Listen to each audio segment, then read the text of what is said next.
This is Natalie and Tiff, and we are talking about why children fall apart after school. Yay! Hi, I'm Natalie, CEO of MTT, and I'm here with Tiffany, and I am a teacher and a mom. So we are here because we really want to talk about why children fall apart after school. As a parent, that is a question that both of us get often, particularly because we're in the tutoring industry and parents think that we have the answers to all of these problems. So one of the things we want to talk about today is, number one, why does it happen? Why do children fall apart after school? When the kids are with you, right, they're little baby angels, and then when they go to school and the teacher calls, you're finding out things have not maybe gone as well, or when they come home, you're dealing with tantrums, sadness. We want to discuss that and dissect that a little bit. So Tiff, what are your thoughts before we jump in? I know you have some experience with this. I do. And I think it's really important to start with, you're not alone. When your kid comes home from school and they're having a hard time after school, you're not the only family who's experiencing that.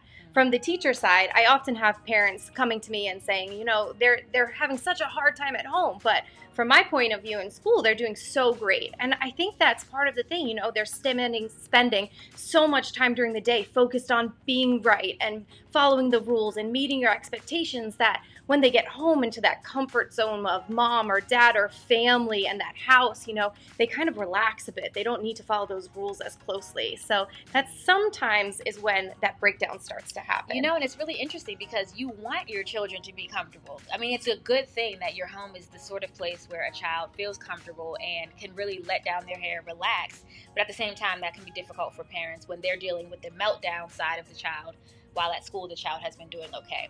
So let's give our audience, our parents, some tips on how to handle this. Your child melts down after school. That can look like anger, that can look like sadness, that can look like temper tantrums, crying.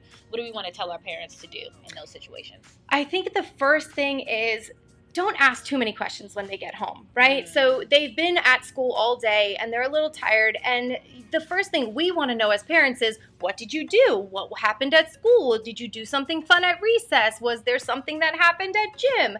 But it's so much for them and can be so overwhelming. So one of the tips I've tried to do with my daughter when she gets home from school is just ask her, what was the best part of your day? So it's one simple question and it's one easy way to have a conversation and get going without overwhelming them with so many questions. That's so good. That's so good. I think another thing that's really important is to give them a little bit of a break. So maybe for your family that looks like a walk after school, or maybe your child really likes to come home and have quiet time and do a puzzle.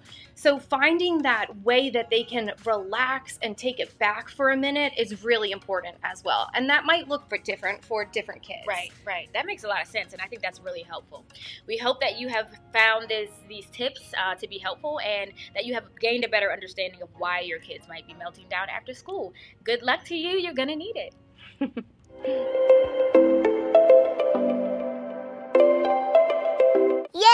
MTT is your one-stop shop for free educational content, resources, learning tools, all things academic. And even though we are Maryland-based, we are available to parents, students, teachers everywhere.